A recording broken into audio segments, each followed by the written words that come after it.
Railway कर्मचारियों को केंद्र सरकार ने बड़ा तोहफा दिया है। केंद्र की तरफ से आने वाले त्योहारों में कर्मचारियों को 78 दिनों का बोनस देने का ऐलान किया गया है।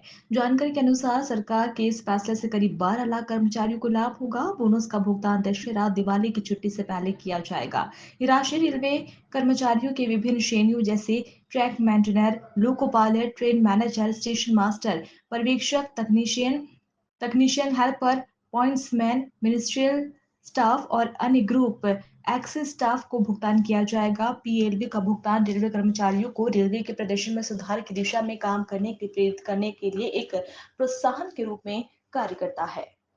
दो बड़े एलिमेंट्स हैं। एक तो है पीएम राष्ट्रीय कृषि विकास योजना, दूसरी है कृषि उन्नति योजना। आप दोनों के दोनों इन पिलर्स में देखेंगे नौ एलिमेंट्स हैं। इसमें से कई चीजें आप अगर ढंग से देखेंगे, उनका सीधा साधा एकदम सीधा कनेक्शन है किसानों की इनकम से, सस्टेनेबल फार्मिंग से, एग्रीकल्चर के प्रोडक्शन से और साथ ही साथ हमारे मिडिल क्लास परिवारों की थाली से। जैसे मैं एग्जांपल के तौर पे आपके सामने item number 1 right hand side में या item number 2 right hand side में दो। National mission on edible oils. Edible oils होते ही सीधा हमारे परिवार पे, हमारे महीने के खर्चे पे फर्क पड़ता है। अगर हम देखें पर इधर लेफ्ट हैंड साइड में देखें पर ड्रॉप मोर क्रॉप, तो सीधा उससे किसानों की इनकम पे पॉजिटिव इंपैक्ट होता है। तो इसको आप केयरफुली देखें, ये बहुत बड़ा विस्तृत। अगर हम देखें पर इधर लेफ्ट हैंड साइड में देखें पर ड्रॉप मोर क्रॉप, तो सीधा उससे किसानों की इनकम पे पॉजिटिव इंपैक्ट होता है। तो इसको आप केयरफुली देखें, ये बहुत बड़ा विस्तृत कार्यक्रम है और इसके बहुत सारे सब कंपोनेंट्स हैं। सब कंपोनेंट्स के ऊपर कुछ जो डिटेल्ड प्रोग्राम्स है वो आपके सामने ऑलरेडी पिछली कैबिनेट मीटिंग्स में आ चुके हैं, और बाकी बहुत सारे डिटेल्ड प्रोग्राम्स में या तो इंडिविजुअल प्रोग्राम्स बनेंगे जो कि कैबिनेट में आएंगे, या फिर मंत्रालय के लेवल पे ही उनका अप्रूवल होगा। मान लीजिए पर ड्रॉप मोर क्रॉप, इसका राजस्थान में इंप्लीमेंटेशन अलग तरीके से होगा, ओडिशा में अलग तरीके से होगा, दोनों की जलवायु डिफरेंट है। महाराष्ट्र में इसका इंप्लीमेंटेशन अलग से होगा, अलग तरीके से होगा। महाराष्ट्र के भी दो हिस्सों में अलग अलग तरीके से होगा, कोस्टल एरिया में अलग तरीके से होगा और तो अलग तरीके से होगा, क्योंकि दोनों की जलवायु, दोनों की मिट्टी, वो सब अलग है। तो ये सोच के बहुत फ्लेक्सिबल तरीके से इसको इंप्लीमेंट करना है, वैसा इस पूरे आज के कैबिनेट अप्रूवल में आई है बात।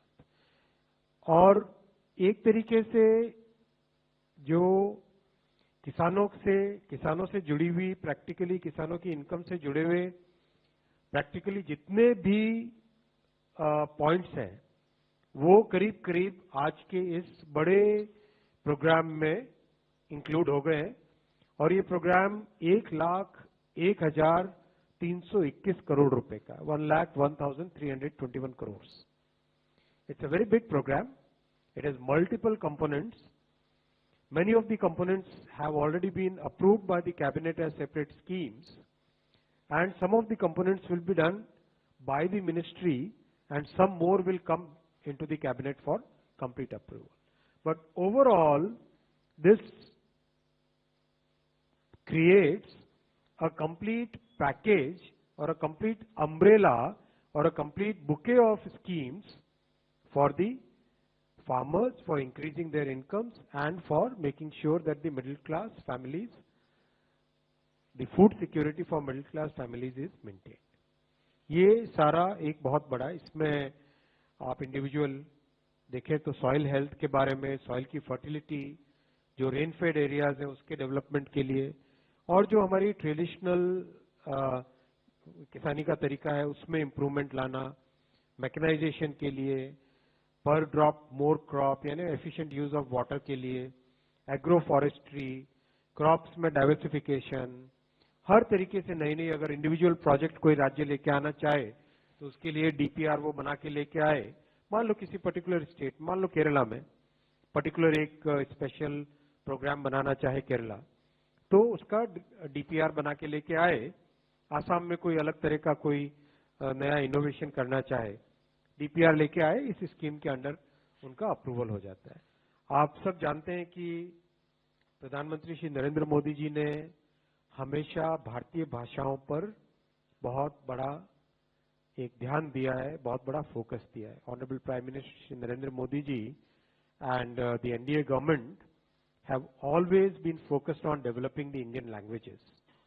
अपनी भाषा में हम गर्व करें और अपनी भाषा में एजुकेशन हो, अपनी भाषा में बातचीत में डेली में लाएं, हर तरीके से अपनी भाषाओं को, चाहे वो तमिल हो, चाहे तेलुगु हो, चाहे मलयालम, चाहे भोजपुरी, चाहे मैथिली, चाहे उड़िया, असमीज, गुजराती, मराठी, पंजाबी, कोई भी भाषा हो, अपनी भाषा में हम गर्व करें and be very aware of what our rich heritage was, what our culture was, and how do we bring that same जो हमारे कल्चर की समृद्धि, उस कल्चर की समृद्धि को आज कैसे लाए। इस पे आज बहुत बड़ा फैसला लिया गया है। 5 लैंग्वेजेस को क्लासिकल लैंग्वेजेस के लिए अप्रूव किया गया है।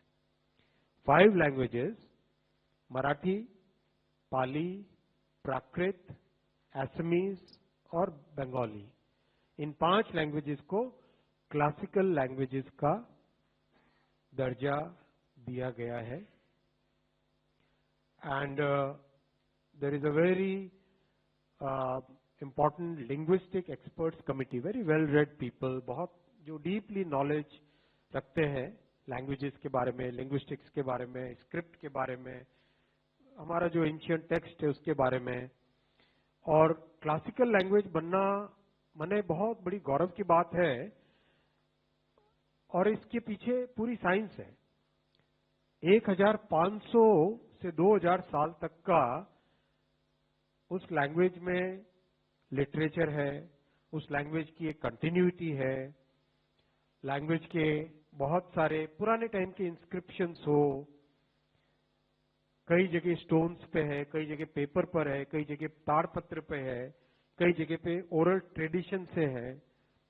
इन सब का ध्यान रख के जो एंशिएंट बॉडी ऑफ लिटरेचर है और जो जनरेशन टू जनरेशन हेरिटेज हमारी पास ऑन होती आई है, उस हेरिटेज को ध्यान में रखते हुए उन सब नॉलेज टेक्स्ट को, प्रोज टेक्स्ट को, कई जगह पोएम्स है, कई जगह एपिग्राफिकल इंस्क्रिप्शनल एविडेंस है, इन सब को ध्यान में रखते हुए ये फैसला लिया गया है और ये बहुत इंपॉर्टेंट और बहुत बड़ा फैसला है। मराठी, पाली, प्राकृत, असमीज और बंगाली। अभी तक हमारे पास जो नोटिफाइड क्लासिकल लैंग्वेजेस थी वो थी तमिल, संस्कृत, तेलुगु, कन्नड़ा, मलयालम और उड़िया। ये लैंग्वेजेस क्लासिकल लैंग्वेजेस नोटिफाइड थी। ये नए प्रपोजल्स आए, नए प्रपोजल्स को इस फ्रेमवर्क में एग्जामिन किया गया और आगे भी जो प्रपोजल्स आएंगे इसी फ्रेमवर्क में एग्जामिन होंगे और जो proper scientific evidence, research, historical सब डेटा सब कलेक्ट करके फिर इसको ये दिया जाता है। रेलवे एम्प्लॉयज के लिए प्रोडक्टिविटी लिंक्ड बोनस 2029 करोड़ रुपए का प्रोडक्टिविटी लिंक्ड बोनस आज माननीय प्रधानमंत्री जी की अध्यक्षता में कैबिनेट में अप्रूव हुआ है और ये रेलवे ने जो बहुत अच्छी परफॉर्मेंस की है उसके कारण ये संभव हो पाया है। इससे 11,72,240 एम्प्लॉयज को बेनिफिट होगा।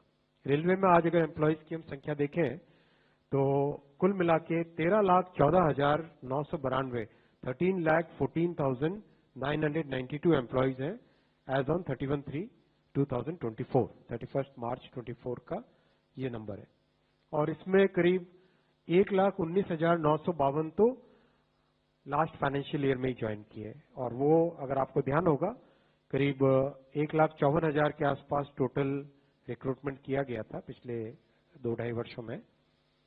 उसमें 2 करोड़ से ज्यादा एप्लीकेशंस थी और बिना कोई हैसल, बिना कोई पेपर लीक, बिना कोई इधर कोई कंप्लेंट के बहुत ही स्मूथ तरीके से ये मैसिव एग्जाम कई सारे शहरों में 500 से ज्यादा शहरों में करीब 30 दिन तक एग्जाम चला था, 15 लैंग्वेजेस में, कई सारी शिफ्टों में एग्जाम हुआ था, उसके कारण ये ज्वाइन किए थे। इसमें भी रेलवे के एम्प्लॉयज के साथ मिलके जो बना हुआ है फॉर्मूला, उसमें आउटपुट इनपुट यानी कितना आप इनपुट देते हो उससे कितना आउटपुट आ रहा है। मान लो कितने लोकोमोटिव लगाए तो कितना आगे पैसेंजर्स और कार्गो वो सिस्टम खींचता है। वैसे ही ऑपरेटिंग रेशियो यानी कॉस्ट कितनी है और आपकी रेवेन्यू कितना है, इन सब का ध्यान रखते हुए इन दोनों को 50-50% वेटेज दिया गया है। इस फॉर्मूले से 76 डेज का बोनस बनता है, लेकिन आज कैबिनेट ने 78 डेज का बोनस अप्रूव किया है in recognition of all the good work that railway employees are doing. अभी वैकेंसीज 58,642 है, जिसमें अभी रिक्रूटमेंट का काम चल रहा है। और मैं ये नंबर इसलिए रखा क्योंकि विपक्ष की तरफ से बार बार बहुत एक छोटा नंबर डाल के लोगों को भ्रमित करने का प्रयास चलता रहता है। कभी कोई 20,000 बोलता है, कोई 25,000, कोई किसी भी तरह का कोई एक गलत नंबर डाल दो और फिर बाद में उसको गलत को आगे प्रसारित कर दो, इस तरह की उनका प्रयास चल रहा है। इसलिए ये नंबर आपके सामने रखा। As on today this number is 58,642 vacancies पे आज की तारीख में रिक्रूटमेंट का प्रोसेस चल रहा है। और एनुअल कैलेंडर से चल रहा है, जो कि 50-60 साल से नहीं हो पाया था, वो मोदी जी ने अपने कार्यकाल में किया। रेलवे के लिए एनुअल कैलेंडर बनाया, जिसमें जनवरी से मार्च के क्वार्टर में एक प्रकार का एक कैटेगरी का रिक्रूटमेंट, अप्रैल से जून के क्वार्टर में दूसरा, जुलाई से अक्टूबर में, जुलाई से सितंबर के क्वार्टर में तीसरा और अक्टूबर से दिसंबर के क्वार्टर में चौथे कैटेगरी का रिक्रूटमेंट प्रोसेस चालू है।